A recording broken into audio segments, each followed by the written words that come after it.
karena demam. Tubuhnya mulai berubah hitam. Dia diracun. Dia berbaring sementara racun menyebar ke seluruh tubuhnya. Sendirian menunggu kematian. Setelah beberapa saat, dua muridnya mendapatkan kesempatan berkunjung. Dia berkata pada dirinya sendiri, "Jika aku mati, temanku jangan balas dendam."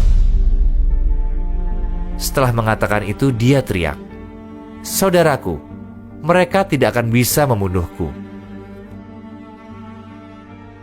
Atas rahmat Allah, dia selamat dari racun.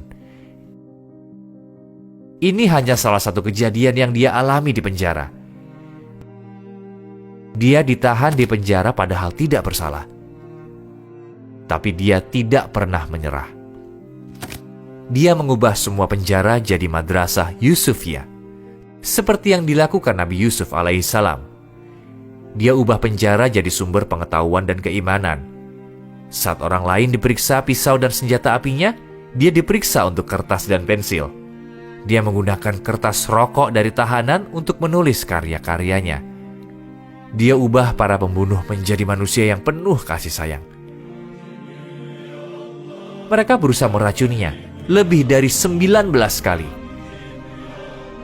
Tapi berkat rahmat Allah, dia selamat. Dia lelah karena upaya pembunuhan dan intimidasi. Dia sangat menderita. Namun bagaimanapun penderitaannya, dia tidak pernah berhenti memikirkan kondisinya. Dia bangun setiap malam untuk berdoa demi keselamatan umat muslim hingga pagi hari. Dia mengatakan pada mereka yang ingin menghalanginya berdakwah, "Kalau aku punya tasbih sejumlah helai rambutku, dan jika satu persatu dipotong setiap harinya, aku tetap tidak akan tunduk kepada para kafir. Aku bahkan tidak ada niat berhenti memberikan layanan iman ini." Dia menulis ratusan risalah tentang keimanan. Untuk menyelesaikan permasalahan utama dalam masyarakat, dia menyiapkan karya dengan efektif seperti obat medis.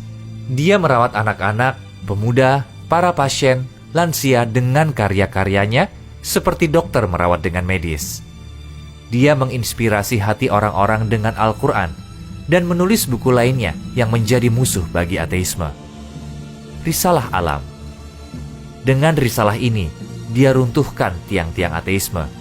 Dia buktikan keberadaan Allah dengan begitu baik, sehingga filosofi ateisme tidak bisa memberikan satu pun argumen penolakan. Dia tantang mereka yang mencoba mengintimidasi, menghalangi jalan dan dakwahnya, yang mengusir dia dari satu tempat ke tempat lain, dan menyiksa dia dengan racun berkali-kali. Dengan kekuatan Al-Quran, aku tantang kalian semua yang mendukung bangsa Eropa. Aku hancurkan asas-asas kalian yang kalian sebut sains positif dan alami jadi berkeping-keping dengan karyaku, cahaya keimanan. Aku buat para filsuf kafir mereka jatuh layaknya hewan-hewan. Bahkan meski semua bangsa Eropa bersatu, dengan bantuan Allah, mereka tidak akan bisa membantah satupun gagasan yang aku berikan. Insya Allah, mereka tidak bisa mengalahkanku.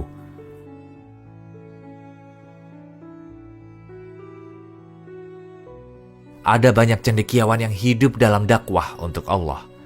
Mereka melayani umat dan meninggalkan dunia ini. Bediüzzaman salah satu cendekiawan yang paling berpengaruh dalam sejarah Islam. Bahkan sosok kebanggaan nasional Turki penyair Mehmet Akif Ersoy berkata, Victor Hugo, Shakespeare, dan Descartes hanya bisa belajar dari Bediüzzaman. Mereka hanya bisa menjadi muridnya. Ini menunjukkan betapa hebatnya dia sebagai seorang cendekiawan. Di akhir hidupnya, Bediüzzaman pernah diwawancarai oleh Esref Edip. Dia menyampaikan pesan yang mengharukan ini. Ada api besar di hadapanku. Api itu menjulang hingga ke langit. Putraku terbakar di dalamnya. Keyakinanku terbakar di dalamnya. Aku berusaha padamkan api itu untuk menyelamatkan keyakinanku. Seseorang berusaha menghalangiku dan kakiku menendangnya. Apakah ada dampaknya? Apakah tindakan ini berpengaruh terhadap api besar itu? Pikiran sempit, akal sempit. Selama 80-an tahun hidupku, aku tidak mengenal kenikmatan dunia. Sepanjang hidup aku lalui di medan perang, di penjara, di pengasingan, atau di pengadilan negaraku.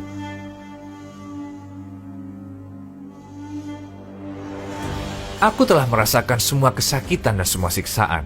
Aku diperlakukan seperti pembunuh di pengadilan militer. Aku diasingkan dari tanah airku seperti gelandangan. Aku dikurung di ruang isolasi berbulan-bulan di tanah airku sendiri. Aku berkali-kali diracuni. Aku dihina dan dicaci. Ada kalanya, aku lebih memilih mati dibandingkan hidup ini. Kalau agamaku tidak melarangku untuk bunuh diri, mungkin Said hari ini sudah membusuk di kuburan.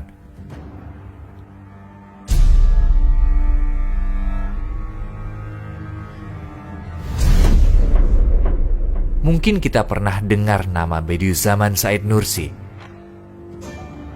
tapi tidak sepenuhnya mengerti perjuangan dia dan ajarannya untuk kita. Dia gunakan seluruh hidupnya untuk dakwah agama, untuk umat, untuk kita. Setiap orang punya kisah di dunia ini, dan setiap orang hanya akan menorehkan satu kisah. Jadi bagaimana dengan kisahmu atau kisahku? Mungkin kamu berpikir, dia cendekiawan hebat. Mungkin kamu mengkritik diri sendiri. Apa yang bisa aku lakukan untuk dakwah Islam? Pesan dari pria ini yang mengorbankan 82 tahun hidupnya untuk dakwah. Mungkin tersembunyi dalam ucapan ini. Jika kamu ingin tahu nilaimu di hadapan Allah, lihatlah Allah membuatmu sibuk dalam urusan apa.